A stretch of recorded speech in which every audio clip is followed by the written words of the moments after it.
በስመ አብ ወወልድ ወመንፈስ ቅዱስ አሐዱ አምላክ አሜን። ክቡር አባታችን መላከ ምሕረት አባ ገብረመድኅን ንጉሴ ቆሞስ የአዲስ አበባ ሀገረ ስብከት ዋና ስራ አስኪያጅ፣ የተከበራቸው አባቶች ከመንበረ ፓትርያርክ ጠቅላይ ቤተ ክህነትና ከአዲስ አበባ ሀገረ ስብከት ከየመምሪያው ከየክፍሉ የመጣቸው አባቶች፣ ክቡር አባታችን መላከ አሚን ለይኩን አበጄ እዚህ ታላቅ ቤተክርስቲያን አስተዳዳሪ፣ የተከበራችሁ የአድባራት የገዳማት አስተዳዳሪዎች፣ ሊቃውንተ ቤተ ክርስቲያን፣ አበው ካህናት፣ ላይካነ ምስጢር ዲያቆናት፣ በዚህች ቅድስት ዕለት በዚህ ቅዱስ ቦታ የተገኛችሁላችሁም አባቶች፣ ወንድሞች፣ እናቶችና እህቶች እንደምን አደራችሁ? እንደምን አረፈዳችሁ? እንደምን ሰነበታችሁ?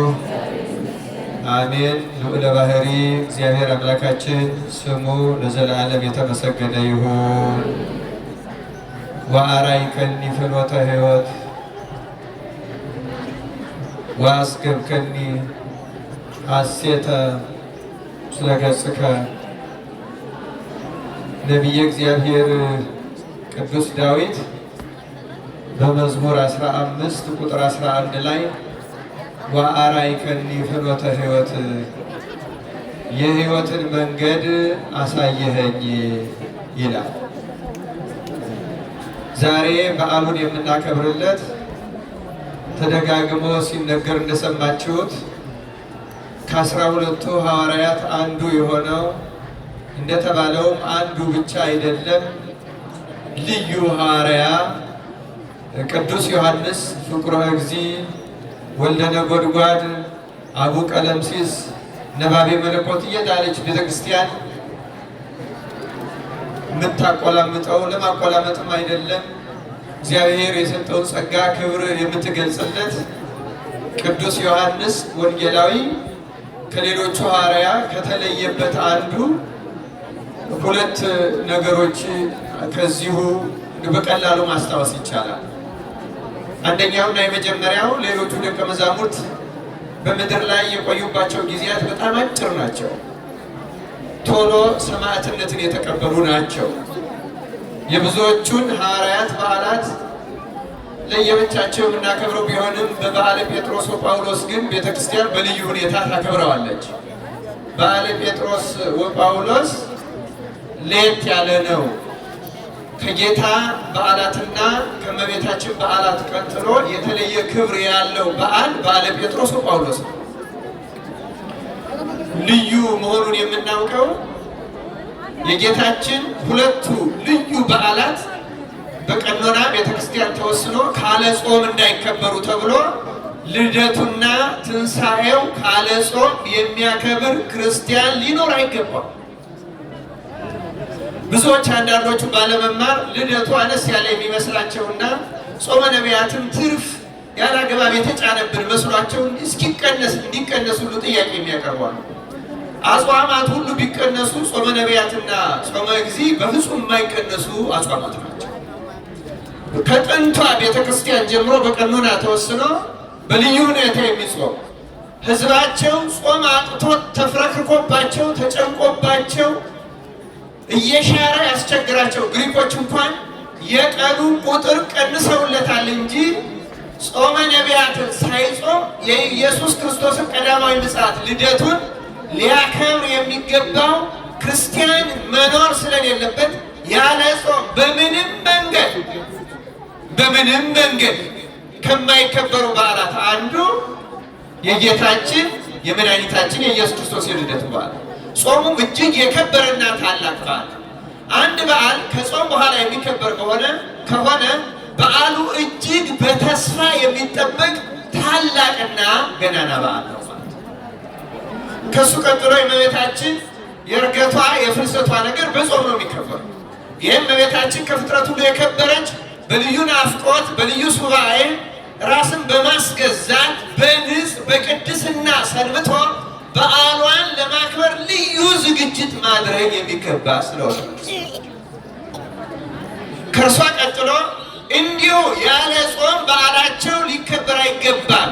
ቢያንስ የሌሎቹን ሐዋርያት ወክሎ ተብሎ ጾም ጾመን በዓላቸውን የምናከብርላቸው ጴጥሮስና ጳውሎስ ናቸው። ቅዱስ ጴጥሮስና ቅዱስ ጳውሎስ ይህ የሐዋርያት ርዕሶች ወኪሎች ስለሆኑ ቅዱስ ጴጥሮስ ሊቀ ሐዋርያት ስለሆነ ቅዱስ ጳውሎስ በኋላ የመጣ 13ኛ ግን ደግሞ እሱ እንዳለው ከሌሎቹ ሁሉ አብዝቼ ደከምኩ እንዳለ አብዝቶ የደከመ የተለየ ልዩ ሐዋርያ ስለሆነ ረፍታቸውን በተመሳሳይ ቀን ስለሆነ የሌሎቹን በመወከል የሌሎቹን ሐዋርያት በመወከል ረፍታቸው ከጾም በኋላ የሚከበርላቸው ልዮቹ የሚባርኩን በምልጃቸው የሚቀድሱን ጴጥሮስና ጳውሎስ የተለዩ ሐዋርያት ናቸው። ከነዚህ ሁሉ በተለየ ግን ቅዱስ ዮሐንስ ወንጌላዊ ረጅም ጊዜ የኖረ ብቻ ሳይሆን ያልሞተ የተሰወረ ክርስቶስ ሌላ መንገድ ያሳየው። ለዚህ ነው ርዕሳችን ወአርአይከኒ ፍኖተ ሕይወት፣ ያለመሞትን መንገድ የመሰወርን መንገድ በሰባተኛው ትውልድ በሄኖክ የጀመርከውን በነዳዲው በእሳት ላንቃ ተጠቅሎ ተወልዶ በእሳት ሰረገላ ያሳረከውን ኤልያስ እነሱን አስመስለህ እኔንም የሕይወትን መንገድ አሳየኸኝ። ዳዊት ነው የሕይወትን መንገድ አሳየኸኝ ያለው። ስለ ራሱን ብቻ አይደለም፣ ስለ ብዙ ነገር ነው፣ ስለ ብዙዎች አካላት። አንዱም ስለ ቅዱስ ዮሐንስ ወንጌላዊ ነው። ወአርአይከኒ ፍኖተ ሕይወት። ስለዚህ ቅዱስ ዮሐንስ ረጅም ዘመን በመኖርና ባለመሞት ከሌሎች ሁሉ የተለየ ሐዋርያ ነው። በረከቱ በሁላችን ይደርብን። ዛሬ እንደ ሌሎቹ ረፍቱን አይደለም እያከበርን ያለ ነው። እንደ ጴጥሮሱ እንደ ጳውሎስ እንደ ሰማዕታትም እንደ ጻድቃንም እንደ ድልነሾቹ የእነሱ የሚያንስ ነው ማለት አይደለም። ክርስቲያኖች ሕሊናችንን ከዚህ ሀሳብ ይጠብቅልን። በእውነቱ ሕሊናችን ድኩም ስለሆነ የመብለጥ ስሜት ስለሚጠናወተን መብለጥ መታበይ ላቅ ብሎ መታየት ስለምንፈልግ የትህትና የትህቶርስ መንገድ ከሕሊናችን ስለተሰወረ በእኛ የሕሊና ግብዝነት ምክንያት ቅዱሳኑን የተለየ ደረጃ እየሰጠን እንዳንመድብ እግዚአብሔር ሕሊናችን አይምሮችን ይጠብቅልን። የሌሎቹ ያነሰ አይደለም። ክርስቲያኖች ሰማዕትነት ያነሰ ሕይወትና መንገድ አይደለም። ያም የሕይወት መንገድ ነው፣ ይህም ሌላ መንገድ ነው። ለዚህ ነው ዛሬ በዓሉን ቤተክርስቲያን በልዩ ሁኔታ ታከብር። ለምንድን ነው እግዚአብሔር አምላክ የተወሰኑትን የሚያሳርጋቸው? እንደ ሄኖክ፣ እንደ ኤልያስ፣ እንደ ዮሐንስ መጥምቅ ያሉት እንደ ዮሐንስ ወንጌላዊ ያሉትን ለምን ሰወራቸው? ለምን የሌላ ሕይወት መንገድ አሳየን? ትልቁ ልንረዳው የሚገባው ምስጢር ይሄ ነው። ክርስቲያኖች እግዚአብሔር አምላክ ምስጢሩን ለሁላችን ይግለጽልን። አምላካችን እግዚአብሔር እነዚህን ቅዱሳን ያሳረገበት ምክንያት የጥንት የቤተ ክርስቲያን ሊቃውንት ሲያስረዱ እግዚአብሔር የተለያየ አሰራር በቅዱሳን ላይ ያደረገበት መንገድ ዓላማው አንድ ነው። ክርስቲያኖች ዓላማው አንድ ነው። ያውም ይላሉ ያውም የሕይወት ባለቤት እግዚአብሔር ብቻ መሆኑ ይታወቅ ዘንድ ነው። እስቲ ተናገሩ። የሕይወት ባለቤት በሉ ተናገሩ። የሕይወት ባለቤት ማን ነው? የሕይወት ባለቤት እግዚአብሔር ብቻ ነው። ክርስቲያኖች በፍጥረት ሕይወት ላይ እንኳን ግዕዛን ባላቸው ደመነፍስም ባላቸው ቀርቶ ግዕዛን በሌላቸው ፍጥረታት እንኳን ከኛ ሕሊና በራቀ ሕይወት አላቸው። የዚያች ሕይወት ባለቤት የሕይወት ባለቤት ብቸኛው የሕይወት ምንጭ የሕይወት ባለቤት የሕይወት ጠባቂ የሕይወት አሸጋጋሪ ብቸኛው እግዚአብሔር ብቻ በሕይወት ላይ የፈቀደውን ስልጣን ያለው አንዱን ይሞት ዘንድ የሚወስነው ከሞተም በኋላ የሚያስነሳው አልዓዛርን ከሞተ ከተቀበረ ከበሰበሰ ከፈረሰ በኋላ በአራተኛው ቀን ያስነሳው ማን ነው? ማን ነው ያስነሳው? የህይወት ባለቤት ማን ነው? ክርስቲያኖች አስተውሉ። የህይወት ባለቤት የሚለው ምስጢር ከገባን የብዙ ጥያቄዎቻችን ምስጢር ይፈታል። ክርስቲያኖች እግዚአብሔር ይህን ምስጢር በህሊናችን ይሳልብን ያሳድርብን። ቅዱስ ጊዮርጊስ ከተፈጨ እንደ አመድ ከተበተነ በኋላ የሰበሰበው ያነሳውና መልሶ በዱድያኖስና በሰባው ነገስታት ፊት ያቆመው ለምን ይመስላችኋል? የህይወት ባለቤት ማን ስለሆነ ነው? እግዚአብሔር። የህይወት ባለቤት እግዚአብሔር ብቻ። የሞቱትን የሚያስነሳበት ምክንያት ከተፈጩ ከተበተኑ በኋላ ሰብስቦ የሚያስነሳበት ምክንያት ሌላ አይደለም። ክርስቲያን እኔ ነኝ የህይወት ባለቤት። አንገቱን ስለቆረጥከው፣ በስነ ፍጥረት ህግ ደሙን ስላፈሰስከው፣ ነፍስ ማደሪያዋን አታ ደም ፈሶ ብትለየው ግን የህይወት ባለቤት እኔ ነኝ። አጽሙን ልሰበስብ፣ ጅማቱን ልቀጥል፣ ደሙን እንደገና ላሽከረክረው፣ በዚያውም ላይ ነፍሱን አሳድሬ ላስነሳው የምችል የህይወት ባለቤት እኔ ነኝ ሲል ጊዮርጊስን ከተበተነበት ሰበሰበው መድኃኔዓለም ክርስቶስ። ክርስቲያኖች ይህ ብቻ አይደለም። አድምጡ። ቆይ እልልታ ለመዝሙር ነው። ክርስቲያኖች አድምጡ፣ እስኪ አድምጡ። ክርስቲያኖች ቃሉን በህሊናችሁ ይሳልላችሁ። ድምፅ ብቻ አትሁኑ ክርስቲያኖች። እርግጥ ድምፅ ቀላል ሆኖ አይደለም። ዮሐንስ መጥምቅ እኔ ድምፅ ነኝ ብሏል። አሁን እናንተ ድምፁን ትሰማላችሁ፣ ግን ይኸውላችሁ ቃሉ በህሊናችሁ ካላደረ ድምፅ ብቻ ሆኖ ይቀራል።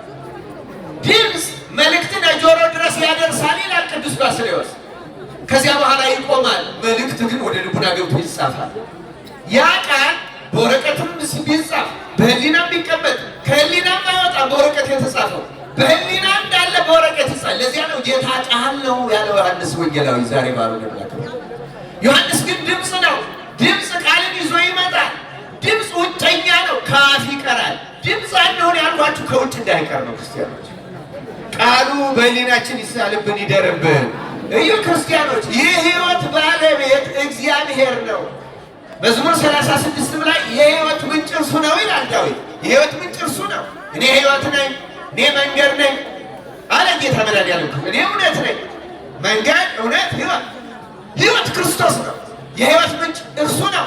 አዳምን እፍ አለበት፣ የህይወትን እስትንፋስ እፍ አለበት ተብሎ እንደተጻፈ የህይወት ምንጭ እርሱ ነው። የህይወት ባለቤት እርሱ ነው። ክርስቲያኖች ህይወትን እንዴት እንደሚለዋውጣት እስኪ ላስታውሳችሁ። አንዳንድ ቃሎችን ላውሳ።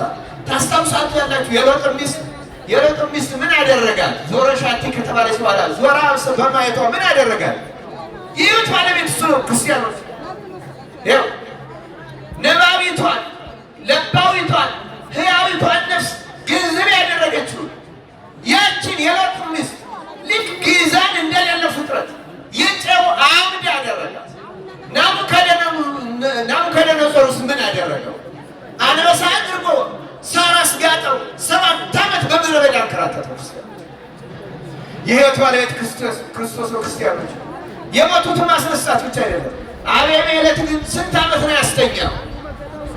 ስንት ዓመት ነው ያስተኛው? አዎ ክርስቲያኖች ታውቃላችሁ። ይህ ክርስቶስ በምንም መንገድ በሌላ ህግ የማይሆነውን የሚያደርገው እግዚአብሔር ብቻ ነው።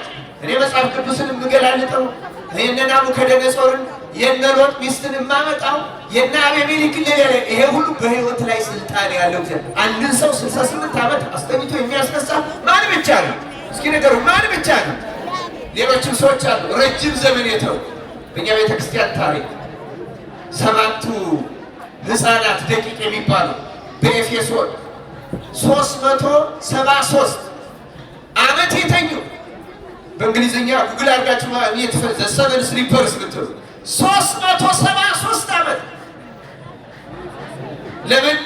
ዘመኑ ብዙ ሰው ልክ እንደ ሰዱቃውያን በትንሣኤ ሙታን እንደማያምኑት ስለ ትንሣኤ፣ ስለ ህይወት ብዙ ሰው ይጨነቃል። ክርስቲያኖች በዚህ ዓለም ሰዎች ኤቲስቶች የሆኑት ለምንድን ነው? በእግዚአብሔር የማያምኑ ለምን? ከሞት በኋላ ህይወት ያለ አይመስልም።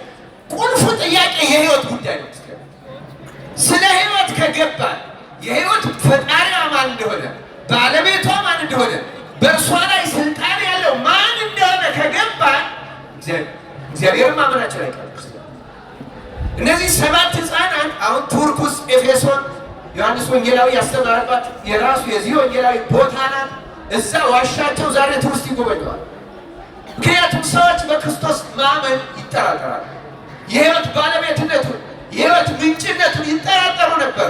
ስለዚህ በዘመነ ሰማዕታት አንድ ዋሻ ፈርተው ሰማዕትነትን ፈርተው ተደንግጠው ሄደው አንድ ዋሻ ውስጥ ዳቦ ገዝተው አንዱ ሕፃን ይሄድና ዳቦ ገዝቶ ያመጣና ያችን በልተው ይተኛሉ።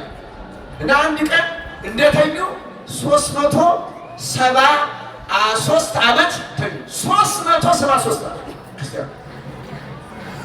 ከ373 ዓመት በኋላ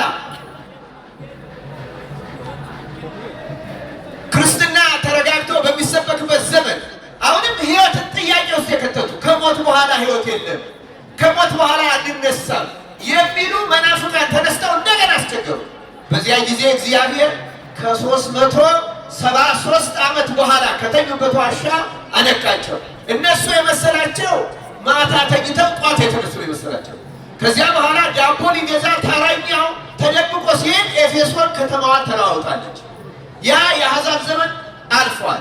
ጣዖታት ፈርሰዋል እና አርጤምስ ተንደዋል። አብያተ ክርስቲያናት ተንጸዋል። ከተማው አድጓል። የሚያውቀው የዳቦ መግዣ ሲፈልግ ያጣው አለና ይህ የቤት የት አለ ሲል የሚያውቀው ሰው የለም፣ የሚነግረው ሰው የለም። ይሄ ሰው ምን ሆኗል እያሉ እንትን አሉ። በኋላ እሱ ዘመኑን መቀየሩን ያወቀው እስኪ ለመሆኑ የያዝከው ሳንቲም የት ነው ተብሎ ሲጠየቅ የያዘው ሳንቲም ከ400 ዓመት በፊት የነበረው በጣዖት አምልኮ ዘመን የነበረው የንጉሱ ማህተም ተገኘበት። ከዚያ በኋላ ነው ወደ ንጉሱ ቀርበው ታሪካቸውን ተናገሩ። ሲናገሩ የተኙበትን ዘመን ሲናገሩ ሲሰላ 373 ዓመት ሆኗቸው ተገኘ።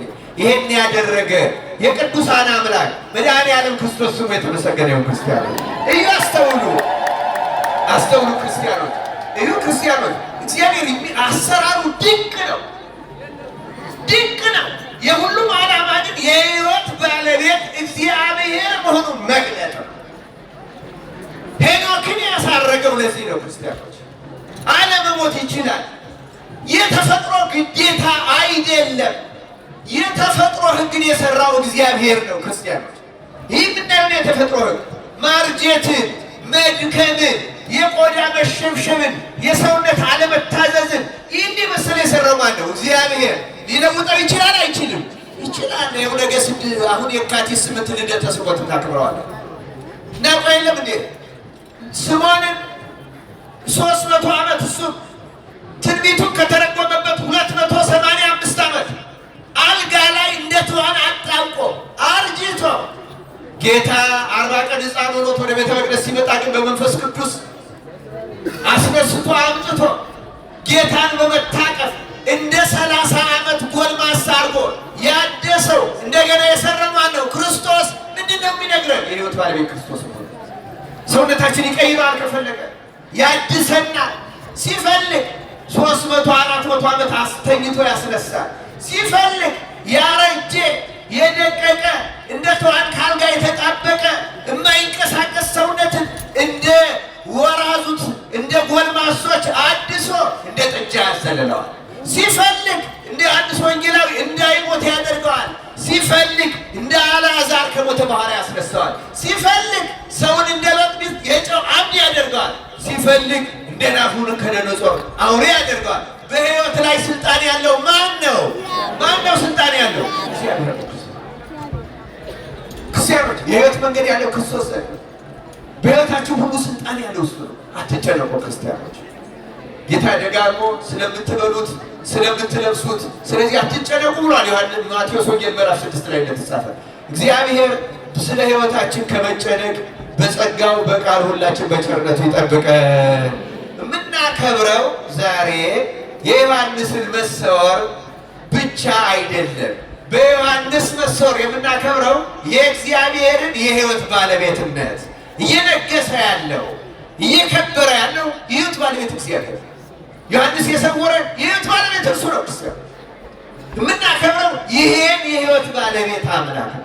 ብናምስ፣ ብንታበይ፣ ብንጠራራ እንደ ናቡከደነፆር አፈር ባለቤቱ እሱ ነው ወቁ።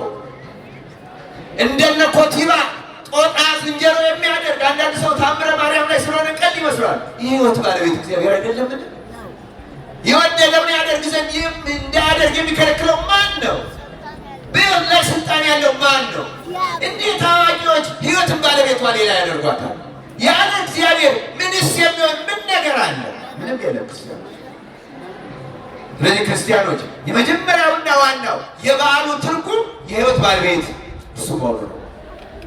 ለእነሱ በተግባር የሕይወትን መንገድ የተለየው ምስጢር የገለጸ አምላክ ለእኛ በቃሉ ገልጾልን አምነን እንድንጠቀም በቸርነቱ ይርዳል።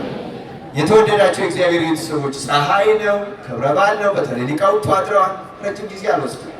ሁለት ነጥቦችን ግን ማከል እፈልጋለሁ። እነ ሄኖክ፣ እነ ኤልያስ፣ እነ ዮሐንስ ወንጌላዊ እና አቡነ አረጋዊ ይህን የመሰሉት ስውራን ቅዱሳን በብሔረ ንጹሐን በብሔረ ሕያዋን ያሉት ለምንድን ነው የተሰወሩት? ለምንድን ነው የተሰወሩት? እነሱን የሰወረስ እኛን መሰወር ይችላል አይችልም? አዎ፣ ባለመሞት እኮ አይደለም ከብዙ ነገር መሰወር ይገባናል። እግዚአብሔር በቸርነቱ ከዚህ ዓለም መቅሰፍትና መከራ ይሰውረን። በተለይ በተለይ በተለይ መከራስ የድል የዋጋ ምንጭ ነው። ከኃጢአት ይሰውረን። በእውነት ክርስቲያኖች የሕይወት መንገድ ያሳየን፣ የንጽህና መንገድ ያሳየን። በኋላ ከኒፍነት ሕይወት ያደርጋሉ። የሕይወት መንገድ ብዙ ነው። የእነሱ የተለየ ነው። መግቢያ መነሻ ዛሬ ሳልናገራት ማልሄዳት ግን ከሁሉ በላይ እነሱን ለዚህ ያበቃቸው ተመልከቱ። እነዚያን 7 ደቂቃን የሰወረበት 373 ያስተኛበት አቤሜሌክን ያን ያህል ያስተኛበት እና አልዓዛርን ያስነሳበት ሌሎቹንም ድንቅ ነገሮች የሚገልጽበት ምስጢር ምንድን ነው? ለነሱ እንዴት ተደረገ? አሁን ጌታ ለዮሐንስ እንዲህ ያለው ዛሬ በቅዳሴ ወንጌል ሲነበብ እንደሰማችሁት ዮሐንስ ወንጌል ምዕራፍ 21 ቁጥር 18 ጀምሮ ሲነበብ እንደሰማችሁት ተከተለኝ ያለው መጀመሪያ ጴጥሮስ ነበረ። ጴጥሮስ ዘወር ሲል ግን ዮሐንስ ሲከተለው አየ። ይሄ እንዴት ይሆናል? ይሄ እስከምመጣ ድረስ በሕይወት ይኖር ዘንድ በወድስ አንተ ምን አግኝቶሃል? የሚገርም ነው።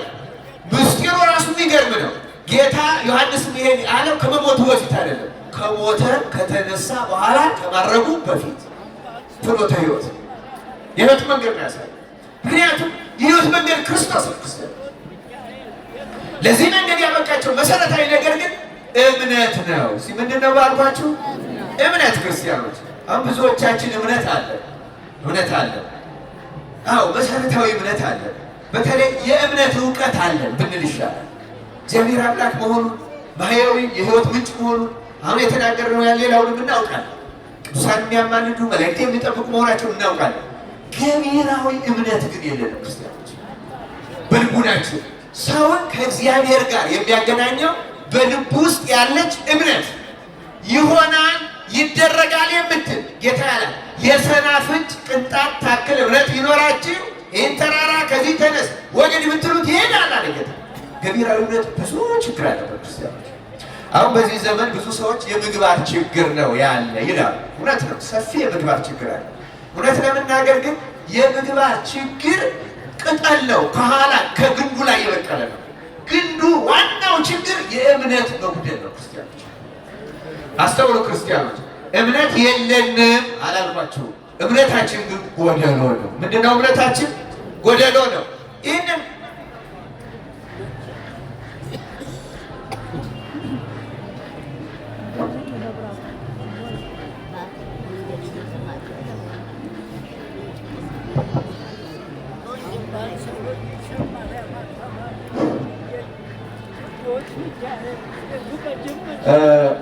ክርስቲያኖች በማርዘም ሊሆን ይችላል። እንግዲህ አስተውሉ ክርስቲያኖች፣ የእምነት መጉደል በጣም መሰረታዊ ነገር ነው። ክርስቲያኖች አሁን አንዳንዶቻችን ስሜታችን እምነት ይመስለናል። ስሜታችን ስለዚህ ደስ ይለናል፣ ዘምራለን፣ ሁሉ ነገር የሆነ ይመስለናል። ይህ ስሜታዊ እምነት ይባላል። ጌታ በወንጌል ተናግሮታል። በዘሩ ምሳሌ አድርጎ ለጊዜው ደስ ይላቸዋል አለ። ለጊዜው ፀሐይ በወጣ ጊዜ ግን ይጠወልጋል አለ። በጭንጫ ላይ በተዘራው ዘር ምሳሌ መስሎ ማለት ነው።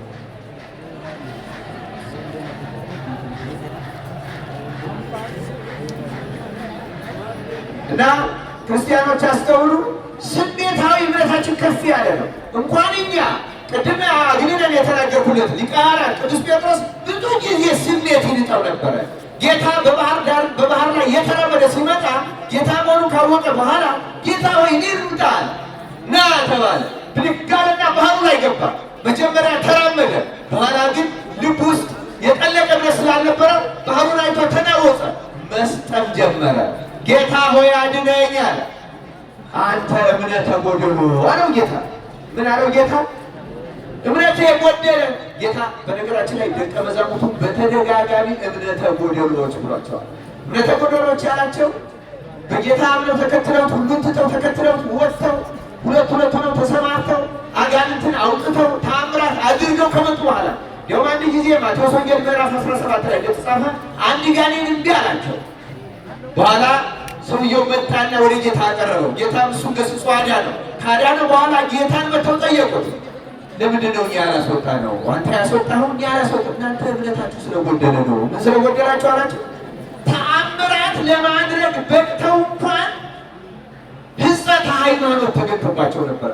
እነሱ እንዲህ አይነት የእምነት ጉድለት ከተገኘባቸው እኛ ምን ያህል ይገኝብን ይሆን? ክርስቲያኖች አስተውሉ። ክርስቲያኖች ብዙ ሰው የእምነት ጉድለት ያለበት አይመስለው።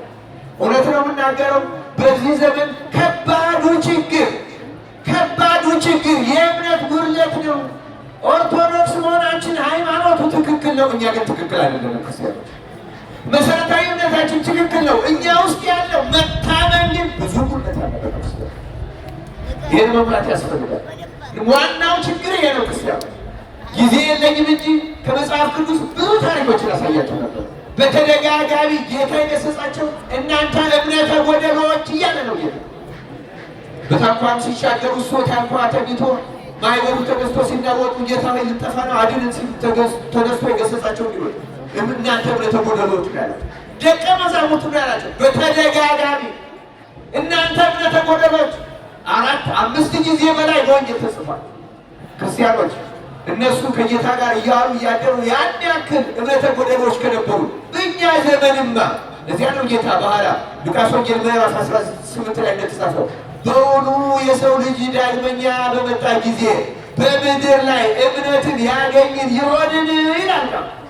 እውነት በዚህ ዘመን እምነት ከልቡናችን ያገኘውን ጌታ አይምሰላችሁ። እንደ ስሜታችን አይደለም፣ እንደ ማይነታችን አይደለም፣ እንደ መዝሙራችን አይደለም፣ እንደ ልልታችን አይደለም። እውነት ለመናገር በዚህ ዘመን እምነት ከተገኘ በጣም ክርስቲያኖች የከባድ በሽታ ነው። ስርዓታችን ውብ ነው፣ ማይነታችን ውብ ነው፣ ቅዳሴያችን ውብ ነው፣ መዝሙራችን ውብ ነው። ውስጣችን ግን ባዶ ነው። ክርስቲያኖች ውስጣችን ባዶ ነው። ግድ የላችሁ። ለዚያ ነው ረዳት ያጣን የመሰለን።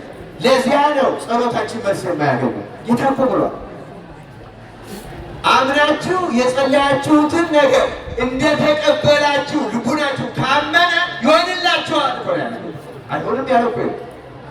ትልቁ ችግር እምነት ነው። ክርስቲያኖች ዮሐንስ ወንጌላዊ ከሌሎቹ ልዩ የሚያደርገው እምነቱ ስሜት። አሁን ቅዱስ ጴጥሮስ እስከ መጨረሻው ስሜት አለቀቀው ነበር። ጌታ እንደሰማችሁት ዛሬ እረኛውን እመታለሁ በጎቹን ይበተናል የሚለው ትንቢት ይደርስ ይፈጸም ዘንድ የሰው ልጅ ስለ እናንተ ተላልፎ ይሰጣል ሲባል ጴጥሮስ በስሜት ሌሎቹ ሁሉ ቢክዱ እኔ ምን አልልም አለ። አልክድህም። ተመልከቱ ክርስቲያኖች፣ እቺ ስሜት ናት ይመስለናል። በነገራችን ላይ የምናምን ማንናወጥ ነው የሚመስል። ሰዓቷ 6 ስትከፋ ጌታ ነግሮታል። ዶሮ ሳይጮህ 3 ጊዜ ትክደኛለህ ብሎታል። ሰዓቷ ስትደርስ ጴጥሮስ እየተንሸራተተ ሲሄድ አልታወቀው። ስለዚህ አንተ ደግሞ ከእሱ ጋር ነበርክ ሲባል አይደለም እንዲያውም ጭራሽ ይህን ሰው አላውቀውም እስከ ማለት ደረሰ። ከእንዲህ ያለ ፈተና አምላክ ይሰውረን። ዮሐንስ ወንጌላዊ ትሑቱ ግን ራሱን ክዶ ስለነበረ በራሱም ላይ መተማመን ስላልነበረው የሚተማመነው በራሱ ሳይሆን በእግዚአብሔር ስለነበረ ሳይናወጥ ቀረ። እስከ መስቀልም ድረስ ጸና። ፍርሃትም አላሸነፈው። ፍጹም እምነት በእውነቱ ፍርሃትን አውጥቶ ይጥላል ተብሏልና እምነቱ ፍጹም ስለነበረ ፍርሃት አልተገኘበትም። እምነቱ ስሜታዊ አልነበረ። እምነቱ ጉድለት አልነበረበትም። መስቀሉ ላይ ቆሞ ተገኘ ብቻውን ከሐዋርያት መካከል። በረከቱ በሁላችን ይደርብን። የተሰወረው ለዚህ ነው ክርስቲያኖች፣ ዝም ብሎ አይደለም የተሰወረው። እንዲሰወር ያደረገው የተለየ እምነቱ ነው። ከሐዋርያት የሚልቅ እምነቱ ፍቅሩ ብሎ መስወር የለም። አሁንም እምነት ያለው ከመከራ ይሰወራል። እምነት ያለው ከብዙ ነገር ይሰወራል። ነገራችን ላይ የቤተክርስቲያን ሊቃውንት ሄኖክን ለምን ሰወረው ሲሉ ከሱ በኋላ በ10ኛው ትውልድ በኖህ ዘመን የሚመጣ ጥፋት አለ። ከዚያ ጥፋት ሊሰወረው ነው። ኤልያስም እንዲሁ ከጥፋት ነው የተሰወሩት። የሚያምኑ ሰዎች እግዚአብሔር ከጥፋት ይሰውራቸዋል። አቤሜሌክን ከጥፋት ሰወረው በእንቅልፍ አድርጎ። እነዚህን 7 ሕፃናት ከዚያ አላዊ ንጉሥ ማስፈራሪያ ከብዙ መከራ ሰውሮ ለትንሣኤ ለሕይወት ባለቤትነት ምስክር አደረገ። እግዚአብሔር ይሰውራል፣ ክርስቲያኖች ይሰውራል። የሚችሉትን ደግሞ አሳልፎ ይሰጣቸዋል። እንደ ጊዮርጊስ ያሉትን መከራውን ይቀበላሉ። በዚያ በሞታቸው ድል ይነግሳሉ እና አርያኖስን ያሳፈሩ ብዙ ቅዱሳን አሉ። ዛሬም እምነትን ገንዘብ አድርገን የሕይወትን መንገድ ተምረን አለማመንን ድል ለመንሳት ያብቃል። የዚያ ዘመን የጥንቱ የዘመነ ሰማዕታት ክህደት በጉልበት ነው። አሁን ግን በርቀት ነው። ክርስቲያኖች የአሁኑ ዘመን ክህደት በጣም ከባድ ነው። ቴክኖሎጂው፣ ማስታወቂያው፣ ምናምኑ ሳናውቀው አስግዶናል። ክርስቲያኖች እንደዚህ ዘመን ያለ ፈታኝ ዘመን የለም። ንገራቸው ዛሬ ሰይጣን በአንድ የዚህ ዓለም ንጉሥ መሪ ላይ አድሮ አይደለም የሚፎክረው። አሁን ሰይጣን በቴክኖሎጂ ላይ ያደረው። ቴክኖሎጂ ጎጂ ነው እያልኳቸው አይደለም። የቴክኖሎጂ ምርቶች፣ እቃዎች በሙሉ እቃው፣ መሳሪያው ፈጣሪ የፈጠሩ ፍጥረት ነው።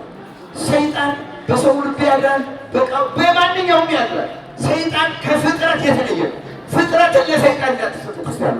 ፍጥረት ሁሉ የእግዚአብሔር ብቻ ነው። በፍጥረት ላይ ገንዘብ ስልጣን ያሉ እግዚአብሔር ብቻ ነው። ክርስቲያኑ ያስቸግረው የኛ ሕሊና፣ የኛ ልቡና፣ የኛ አስተሳሰብ። ያን ተጠቅሞ ግን አሁን በሀገራችን ዶሮውን ተጠቅሞ እንደሚመለከው፣ በጉን ተጠቅሞ እንደሚመለከው፣ ቴክኖሎጂውን ተጠቅሞ ዘመናዊ ትውልድ ቢያስብ ይህ እሱ ብልሃቱ ነው እንጂ ፍጥረቱ ገንዘብ ሆኖ አይደለም። እያንዳንዱ ፍጥረት እግዚአብሔር አምላክ ሕሊናችንን አእምሯችንን ለሰይጣንና ለእሱ ለሰራዊቱ ለመሳቻ መንገዱ ተገዥ ከመሆን በቸርነቱ ይጠብቅልን። ዛሬ በዓሉ የቅዱስ ዮሐንስ የተሰወረበት እሱን የሰወረ እግዚአብሔር። በነገራችን ላይ ዮሐንስ ልሰወር ብሎ አልተሰወረም፣ ሄኖክም አልተሰወረም። እነዚያ ሕፃናት ልተኛ ብለው አልተኙ። አልዓዛር ልነሳ ብሎ አልተነሳም። ናቡከደነፆር ወደቀ ብሎ አልተለወጠም። በሕይወት ላይ ስልጣን ያለው እግዚአብሔር ብቻ ነው። የቅዱሳን ሕይወት የሚያስረዳው የክርስቶስን የሕይወት ባለቤትነት ነው።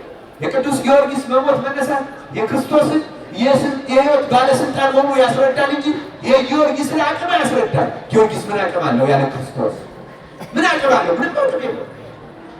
ፍጥረታት ናቸው ሁሉ። የፍጥረት አቅም ክርስቶስ ብቻ ነው። እግዚአብሔር ብቻ ነው። ከዚህ በዓል ዛሬም ያከበርነው የእግዚአብሔርን የሕይወት ባለስልጣንነት ነው። በሕይወት ላይ ስልጣን ያለው እግዚአብሔር የእኛንም ሕይወት የእሱ ገንዘብ ያደርግልን። ይቆየ። ወስብሐት ለእግዚአብሔር።